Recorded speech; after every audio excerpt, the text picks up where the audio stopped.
Hello students. Unit digit इकाई का अंक एक ऐसा इंपॉर्टेंट कंसेप्ट है जिसके ऊपर एग्जाम में क्वेश्चन पूछे ही जाते हैं। और यूनिट डिजिट को हम थोड़ा बहुत क्रैम करके चले जाते हैं एग्जाम में, और क्रैम करके मुश्किल ये आती है कि अगर हम थोड़ा सा भी भूल गए, दिमाग से चीज निकल गई, क्योंकि अक्सर जो चीजें क्रैम की जाती हैं उसके भूलने के चांसेस बहुत ज्यादा होते हैं। जो चीज हमने समझी होती है वो हमारे दिमाग में अक्सर बैठी रहती है। तो यूनिट डिजिट का आपको प्रॉपर तरीके से, अच्छे तरीके से आज के इस सेशन में मैं आपको कंसेप्ट समझाने की कोशिश करूंगा और बताऊंगा किस तरीके से यूनिट डिजिट फाइंड किया जाता है। यूनिट डिजिट होता क्या है, इकाई का अंक मतलब जब बड़े बड़े नंबर दे दिए जाते हैं, इस तरीके के क्वेश्चन आ जाते हैं, तो इस तरीके के क्वेश्चन को किस तरीके से सॉल्व किया जाता है। आज के सेशन के अंदर सिर्फ ये समझाऊंगा कैसे यूनिट डिजिट फाइंड करना होता है। फिर मैं आपको धीरे धीरे अगले सेशन के अंदर इसके इंपॉर्टेंट क्वेश्चन भी करवाऊंगा। चलिए शुरू करते हैं यूनिट डिजिट से, इकाई के अंक से। पहला एक बेसिक सा क्वेश्चन लेते हैं, समझ लेते हैं कि यूनिट डिजिट होता क्या है। तो यूनिट डिजिट का मतलब है कि हमको लास्ट डिजिट ढूंढना है। अगर इन सब को, जितने भी नंबर्स मुझे यहां पर दिए गए हैं, इन सबको अगर मैं मल्टीप्लाई करता हूं आपस में, तो मल्टीप्लाई करने के बाद आखिरी डिजिट जो है, इकाई का अंक जो है, वो क्या मिलने वाला है। अब कभी भी मुझे इकाई का अंक चाहिए, कभी मुझे यूनिट डिजिट निकालना हो, तो आपको बड़े बड़े नंबरों की कोई जरूरत नहीं है। मुझे सिर्फ और सिर्फ आखिरी नंबर्स को ही देखना होता है। मतलब मुझे इस 43 से कोई लेना देना नहीं है, 78 से, 51 से, 47 से, इससे मुझे कोई मतलब नहीं है। मुझे सिर्फ और सिर्फ इकाई के अंक से मतलब है। अब यहां पर इकाई का अंक हो गया 2, इसको मल्टीप्लाई करना आगे 9 के साथ, मल्टीप्लाई करना 3 के साथ, मल्टीप्लाई करना 7 के साथ। अब जब मैं इनको मल्टीप्लाई करूंगा तो मल्टीप्लाई भी कंप्लीट नहीं करूंगा। मल्टीप्लाई करते हुए अपने दिमाग के अंदर सिर्फ और सिर्फ मैं यूनिट डिजिट के बारे में ही सोचूंगा। जैसे 2 इंटू 9 कितना होता है, 18 होता है। 18 का आखिरी डिजिट क्या होता है, तो 18 का आखिरी डिजिट 8 होता है, तो मैं सिर्फ 8 लिखूंगा। 8 को 3 से मल्टीप्लाई करूंगा, क्या बनेगा, 24 बनेगा। 24, इसका आखिरी डिजिट क्या आता है, 4 आता है, तो मैं सिर्फ 4 लिखूंगा। 4 को 7 से मल्टीप्लाई करूंगा तो 28, तो आखिरी में क्या आता है, 8 आता है। तो इस तरीके से मुझे मेरे इस क्वेश्चन का आंसर मिल जाएगा 8। ठीक है, तो इस एक सिंपल से बेसिक क्वेश्चन में हमने क्या समझा, हमने ये समझा है कभी भी मुझे यूनिट डिजिट फाइंड करना हो तो मुझे सिर्फ आखिरी डिजिट के साथ मतलब है, उससे पहले वाले जितने मर्जी नंबर लिख दिए जाए मुझे उनसे कोई लेना देना नहीं है, मैं उनको एलिमिनेट कर दूंगा, उनको छोड़ दूंगा। ठीक है, एक एग्जांपल और देखते हैं। जैसे ये क्वेश्चन हमको दिया है, find the unit digit in the product of all prime numbers between 1 and 99। एक से लेके 99 के बीच में किसी भी अभाज्य संख्याओं के गुणनफल के इकाई अंक ज्ञात कीजिए। अब अभाज्य संख्याएं, प्राइम नंबर क्या होता है, कहां से शुरू होता है, वो हम सब जानते हैं कि पहला प्राइम नंबर होता है 2, उसके बाद आता है 3, उसके बाद 5, फिर 7, फिर 11, इस तरीके से चलते जाना है। और 99 तक जितने भी प्राइम नंबर होंगे उन सबका गुणनफल, उनका प्रोडक्ट, उनको मल्टीप्लाई करूंगा तो क्या आएगा। अब ऐसे क्वेश्चन के अंदर ना थोड़ा सा लॉजिक होता है जो हमको पकड़ना पड़ता है, थोड़ा सा कुछ ट्रिक होता है। ट्रिक क्या है, सबको तो मल्टीप्लाई मैं कर नहीं सकता, पॉसिबल नहीं है। एग्जामिनर ने मुझे ये क्वेश्चन दिया है तो कुछ सोच समझ कर ही दिया होगा कि पूरा सॉल्व करने की जरूरत ही ना पड़े। कभी भी बीच में 5 आ जाए तो 5 जो है हमेशा ऑड नंबर से मल्टीप्लाई करके लास्ट डिजिट जो है वो हमें 5 ही देता है। 5 को किसी भी ऑड नंबर से आप मल्टीप्लाई कर लीजिए, 5 को 3 से कर लीजिए 50, 5 को 7 से कर लीजिए 35, तो आखिरी डिजिट जो है वो हमेशा हमको 5 ही देगा ये। लेकिन जैसे ही 5 को किसी इवन नंबर से मल्टीप्लाई कर दिया जाता है तो इसका लास्ट डिजिट जो है वो 0 हो जाता है, क्योंकि 5 को 2 से करके देख लीजिए 10, 0 बनेगा। 5 को 4 से करके देख लीजिए 20, 0 मिलेगा। तो ऑड से मल्टीप्लाई करके हमेशा एंड में 5 आता है, इवन से मल्टीप्लाई करके हमेशा एंड में 0 आता है। अब मैंने यहां पर देखा कि एक नंबर तो बीच में इवन का आ गया है। जब ये इवन नंबर इस 5 से मल्टीप्लाई होगा ये तो बना देगा 10, और जब 10 को किसी से भी मल्टीप्लाई करोगे आखिरी डिजिट जो है वो क्या रहने वाला है, वो 0 ही रहने वाला है। तो इस तरीके से सोचकर मेरे इस क्वेश्चन का आंसर मुझे मिल जाएगा 0। एग्जामिनर बहुत चालाक होता है, कई बार इसी क्वेश्चन को मॉडिफाई कर देगा। वो आपको बोलेगा 1 से लेके 100 तक सारे इवन नंबर को मल्टीप्लाई करना है, जब इवन नंबर को मल्टीप्लाई करने को कहा जाएगा तो बीच में 5 आएगा नहीं। जब 5 नहीं आएगा, आंसर मेरा उस केस में क्या रहेगा, तब भी 0 रहेगा, क्योंकि 5 नहीं आएगा 10 तो आएगा, और जब 10 आएगा वो किसी से भी मल्टीप्लाई करके लास्ट डिजिट को क्या बना देगा, 0 बना देगा। अगर 1 से लेके 100 तक ऑड नंबर को मल्टीप्लाई करना है, जब ऑड को मल्टीप्लाई किया जाएगा तो बीच में 5 आएगा, लेकिन इवन तो कोई नहीं आएगा, तो 5 किसी ऑड से मल्टीप्लाई होकर आखिरी डिजिट को क्या बना देगा, 5 बना देगा। उस केस में हमारा आंसर 5 होगा। ठीक है, क्लियर है? चलिए, सही है। अब बढ़ते हैं आगे और आते हैं मेन क्वेश्चन की तरफ। एग्जाम में हमको जो question most of the cases में पूछा जाता है वो ये पूछा जाता है, यूनिट डिजिट बताइए 23 की पावर 34 का। अगर 23 को मैं 34 टाइम्स आपस में मल्टीप्लाई करता हूं तो फिर आखिरी डिजिट क्या आएगा। अब यहां पर कहानी थोड़ी अटक जाती है। अब 23 को मैं 34 बार मल्टीप्लाई तो नहीं करने वाला, तो यहां पर एक कंसेप्ट है बच्चों जो मुझे हमको समझना पड़ेगा, वो कंसेप्ट है पावर साइकिल का। हर एक नंबर का एक पावर साइकिल होता है। पावर साइकिल कहने का मतलब आपको मैं एक इमेज से समझाता हूं, जैसे ये मैंने यहां पर दिया हुआ है पावर साइकिल। 2 की पावर, अगर 2 की पावर 1 की जाए तो क्या आता है, 2 आता है। 2 की पावर 2 की जाए तो क्या आता है, 4 आता है। 2 की पावर अगर हम 3 कर दें तो अब देखो आपको क्या मिलता है, 8 मिलता है, 4 16 मिलता है, फिर उसके बाद 32 लास्ट यूनिट डिजिट की तरफ ध्यान रखिए, 2 4 8 6। मतलब यहां मैंने चेक किया 2 4 8 6 2 4 8 6, और जैसे ही पावर 4 होती है उसके बाद इसका आखिरी डिजिट जो है वो रिपीट होना शुरू हो जाता है।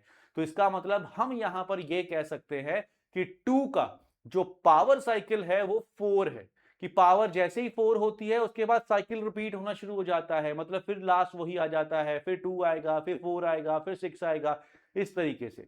3 का चेक करोगे तो 3 की पावर 1 3, 3 की पावर 2 9, 3 की पावर 3 27 81, इसके बाद फिर से 3 आ गया, फिर से 9 आ गया, मतलब इसका भी पावर साइकिल क्या है, 4 है।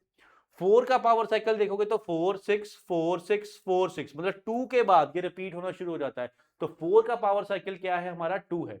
अब हर एक का इंडिविजुअल पावर साइकिल मैं याद नहीं रखूंगा, लेकिन मोस्ट ऑफ द नंबर्स का जो पावर साइकिल होता है वो 4 होता है। आप चेक कर लीजिए 4 के बाद नंबर रिपीट होगा ही होगा। जैसे मैं 4 को ही देखूं तो 4 के बाद ये रिपीट होना ही होना है, 4 6। ऐसे ही 4 के बाद ये रिपीट होना ही होना है, 4 के बाद ये रिपीट होगा ही होगा, 4 के बाद फिर से रिपीट हुआ 7 9 3, 4 के बाद फिर से रिपीट हुआ। तो यहां से मैं ये समझ लूंगा कि हर नंबर को मैं पावर साइकिल 4 मान के चलता हूं। ठीक है, बहुत से नंबर है जिनकी पावर साइकिल अलग अलग होती है, लेकिन मैं 4 मान के चलूंगा, सो दैट मैं कंफ्यूज ना रहूं किसी क्वेश्चन के अंदर। यहां तक समझ में आ गया। अब पावर साइकिल 4 से मतलब क्या है कि हर 4 के बाद पावर रिपीट होनी शुरू हो जाती है। अगर मैं आपको बोलूं किसी की पावर 9 है तो आप बोलोगे अच्छा 9 है तो 4 के बाद ये रिपीट होगा 4, फिर 4 के बाद रिपीट होगा 8, तो पीछे क्या बचेगा, एक ही बचेगा, क्योंकि हर 4 के बाद तो वो रिपीट होना शुरू हो जाता है। मेरे कहने का मतलब है कि अगर मैं आपको बोलूं 2 की पावर 9 है, 2 की पावर 9, तो आप देखोगे कि 4 के बाद तो रिपीट होता है, तो मैं 4 के पेयर बना दूंगा। इसमें एक 4 का पेयर, एक 4 के पेयर, दो 4 के पेयर निकल जाएंगे। इसके बाद कितना बचेगा, एक 1 बचेगा। तो इसका मतलब यहां तक तो सेम पावर्स आएंगी, उसके बाद जो एक्स्ट्रा 1 है वही मुझे देखना पड़ेगा। 2 की पावर 1 क्या होता है, 2, तो इसका आखिरी डिजिट 2 आएगा। आप चाहो तो यहां चेक कर सकते हो, 2 की पावर 8 256 होता है, 6 को अगली बार 2 से मल्टीप्लाई करूंगा तो 12, तो लास्ट में क्या आ जाएगा, 2 आ जाएगा। तो हमेशा हर बार पावर साइकिल के केस के लिए मैं 4 से डिवाइड करके रिमाइंडर ढूंढूंगा। मेरे कहने का मतलब है कोई भी क्वेश्चन आ जाए आप दिमाग में रख लीजिए, जितनी भी आपको पावर दी गई है उसको आपने डिवाइड करना है हमेशा 4 के साथ, और डिवाइड करने के बाद आपने फाइंड क्या करना है, रिमाइंडर फाइंड करना है। ये हमारी मेन चीज है। हमेशा हर पावर को 4 से डिवाइड करके मैं रिमाइंडर ढूंढूंगा, रिमाइंडर क्या आता है। अगर तो रिमाइंडर 1 बचता है तो मैं पावर भी 1 लिखूंगा, रिमाइंडर 2 बचता है तो पावर भी 2 लिखूंगा, रिमाइंडर 3 बचता है तो पावर भी 3 लिखूंगा। लेकिन अगर रिमाइंडर 0 बचता है, ऐसा भी केस हो सकता है, 2 की पावर मान लीजिए 12 लिख दिया उसने, तो 12 तो 4 से डिवाइड हो जाएगा, फिर रिमाइंडर कुछ नहीं आएगा। कुछ नहीं आने का मतलब रिमाइंडर 0 आएगा, और जब रिमाइंडर 0 आता है उस केस में हम पावर क्या लिखते हैं, हमेशा 4 लिखते हैं। 0 के केस में 0 नहीं लिखा जाता। ये एक चीज आपको दिमाग में रखनी है। 1 के केस में 1 ही लिखा जाएगा, 2 के केस में 2 ही लिखा जाएगा, 3 के केस में 3 ही लिखा जाएगा, बट 0 के केस में पावर 4 लिखी जाएगी। ठीक है, यहां तक क्लियर है। अब चलते हैं हमारे उसी क्वेश्चन के ऊपर दोबारा और उसको सॉल्व करके मैं आपको बताता हूं कि सॉल्व करके अब हमारा आंसर क्या आने वाला है। मैंने आपको क्या बताया, हमेशा जो पावर होगी 34, इसको हम डिवाइड करेंगे 4 के साथ, तो 4 8 32, तो रिमाइंडर क्या बचा 2। जितना रिमाइंडर बचेगा उतनी इसकी पावर बना देंगे। और स्टार्टिंग में मैंने आपको बताया था जब भी हम यूनिट डिजिट निकाल रहे हैं मेरे को पूरे नंबर से कोई मतलब नहीं है, सिर्फ आखिरी वाले से। तो 3 की पावर मैं 2 लिखूंगा जो कि क्या होता है 9 होता है। तो मेरे इस क्वेश्चन का आंसर क्या हो जाएगा 9 हो जाएगा। ठीक है, तो इस तरीके से हम यूनिट डिजिट के क्वेश्चन जो है वो सॉल्व किया करते हैं। ठीक है, डन।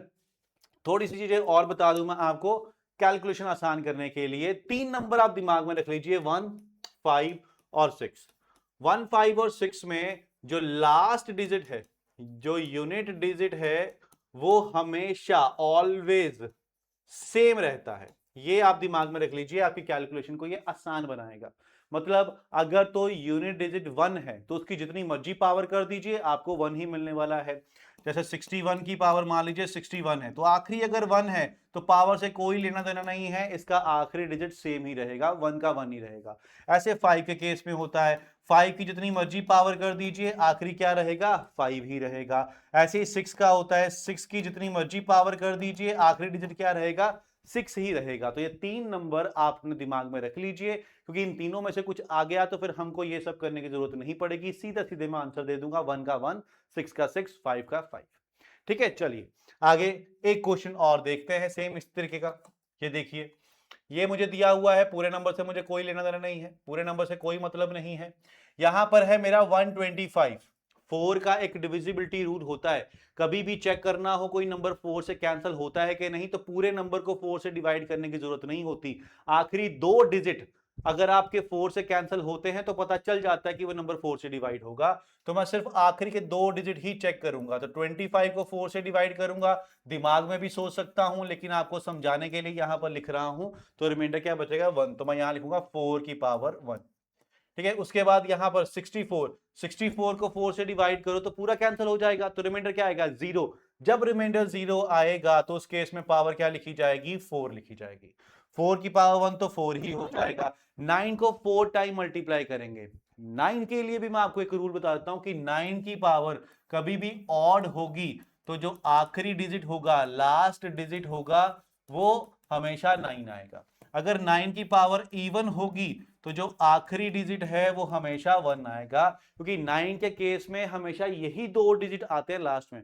9 की पावर 1 क्या होगा 9, 9 की पावर 2 क्या होगा 81, तो लास्ट में क्या होगा 1। 9 की पावर 3 क्या होगा 729, तो फिर से क्या आ गया 9। तो इसका मतलब 9 की पावर्स के अंदर हमेशा लास्ट में 2 डिजिट ही मिलते हैं, या तो 9 मिलेगा या तो 1 मिलेगा। 9 कब मिलेगा जब 9 की पावर ऑड होगी। 1 कब मिलेगा जब 9 की पावर इवन होगी। तो मैंने यहां देखा 9 की पावर इवन है, तो इवन के केस में आखिरी क्या आएगा 1 आएगा। तो 4 + 1, तो मेरे इस क्वेश्चन का आंसर क्या हो जाएगा 5 हो जाएगा। ठीक है, आज के सेशन में सिर्फ और सिर्फ मैं यूनिट डिजिट कैसे फाइंड करना है वो आपको समझा रहा हूं। अच्छे अच्छे क्वेश्चन करेंगे हम इसके अगले सेशन के अंदर जो एग्जाम पॉइंट ऑफ व्यू से इंपॉर्टेंट हो सकते हैं। चलिए आगे देखते हैं। जैसे next, What is the unit digit of 1 factorial, 2 factorial, 3 factorial, 100 factorial? हम सब जानते हैं फैक्टोरियल का मतलब क्या होता है। जैसे 5 फैक्टोरियल है, 5 फैक्टोरियल का मतलब 5 से लेकर 1 तक सारे नंबर्स को क्या करो मल्टीप्लाई करो, और मल्टीप्लाई करके वैल्यू आती है 120, ये इसकी वैल्यू आती है। तो ऐसे क्या 100 तक सबको मैं मल्टीप्लाई करूंगा, क्या 100 फैक्टोरियल करूंगा 100 99 98? तो नहीं। जो क्वेश्चन सॉल्व नहीं हो सकते, जो देखने में लग रहा है कि नहीं भैया सॉल्व करना तो बहुत मुश्किल है इसको, तो उसके अंदर कोई ना कोई क्या छिपा होगा, हमारा ट्रिक छिपा होगा। फैक्टोरियल जब भी मैं आपको कराता हूं, परमुटेशन कॉम्बिनेशन का चैप्टर जब भी मैं करवाता हूं, तो आपको बोलता हूं हमेशा 7 फैक्टोरियल तक वैल्यू को याद रखो। 1 फैक्टोरियल, ठीक है, 0 फैक्टोरियल से शुरू कर लेते हैं। 0 फैक्टोरियल की वैल्यू जो होती है 1 होती है, 1 फैक्टोरियल की 1 होती है, 2 फैक्टोरियल की वैल्यू 2 होती है, 3 फैक्टोरियल की वैल्यू 6 होती है, 3 इंटू 2 इंटू 1 तो वो 6 आएगा। 4 फैक्टोरियल की वैल्यू 24 होती है, 5 फैक्टोरियल की वैल्यू 120 होती है, 6 फैक्टोरियल की वैल्यू जो है वो कितनी हो जाएगी मेरी 720। यहां तक का भी फिलहाल काम चला लेते हैं, बाकी 7 फैक्टोरियल भी आप याद कर सकते हो, 5040 की वैल्यू होती है। अब थोड़ा सोचो, 1 फैक्टोरियल की वैल्यू हो गई 1, 2 फैक्टोरियल की वैल्यू हो गई 2, 3 फैक्टोरियल की वैल्यू हो गई कितनी मेरी 6, 4 फैक्टोरियल की 24, 5 की 120। जैसे ही मैं 120 तक पहुंचा, मैंने देखा इसके आखिरी में क्या आ गया, 0 आ गया। अगर इसके आखिरी में 0 आएगा तो इसके बाद में जितने भी नंबर होंगे उसके आखिरी में क्या आने वाला है, 0 ही आने वाला है। क्यों? क्योंकि अगर मान लीजिए अगर 6 फैक्टोरियल पे जाता हूं मैं, तो 6 इंटू 5 करूंगा 30, तो लास्ट में तो 0 बन जाएगा। 7 फैक्टोरियल पे जाऊंगा, उसके अंदर भी 5 आएगा और इवन नंबर आएगा, मल्टीप्लाई होके लास्ट में क्या बना देगा, 0। मतलब इसके बाद वाले जितने भी नंबर मिलेंगे उसके आखिरी में क्या आएगा, 0। और 0 में कुछ भी प्लस कर दिया जाए तो उसकी वैल्यू तो चेंज नहीं होती। मतलब 0 में अगर मैं 5 प्लस करूंगा तो 5 ही मिलेगा, 5 चेंज थोड़ी हो जाएगा। 0 में 7 प्लस करूंगा तो 7 ही मिलेगा। तो इसी तरीके से जहां पर 0 आ गया उसके आगे वाले का काम खत्म है, मुझे सिर्फ इनको प्लस करना है और आखिरी डिजिट को प्लस करना है कि 4 प्लस 6 10, 10 से क्या बना, 0 बना एंड से। 0 प्लस 2 2, 2 प्लस 1 3, तो इस क्वेश्चन का मेरा आंसर क्या हो जाएगा, 3 हो जाएगा। ठीक है, समझ गए? तो फैक्टोरियल वाले को इस तरीके से हम सॉल्व करते हैं। ऐसा फैक्टोरियल वाला क्वेश्चन रिमाइंडर में भी आता है, जब रिमाइंडर समझाऊंगा तब वो भी करवाऊंगा। तो यूनिट डिजिट आई होप आपको समझ में आया होगा, क्यों हम 4 से डिवाइड करते हैं, पावर साइकिल क्या होता है, और किस तरीके से कौन कौन से नंबर हैं जिनका यूनिट डिजिट हमेशा सेम रहता है। चलिए, आज के सेशन में इतना ही करते हैं, फिर अगले सेशन में फिर से आपसे मुलाकात करूंगा अच्छे क्वेश्चंस लेकर।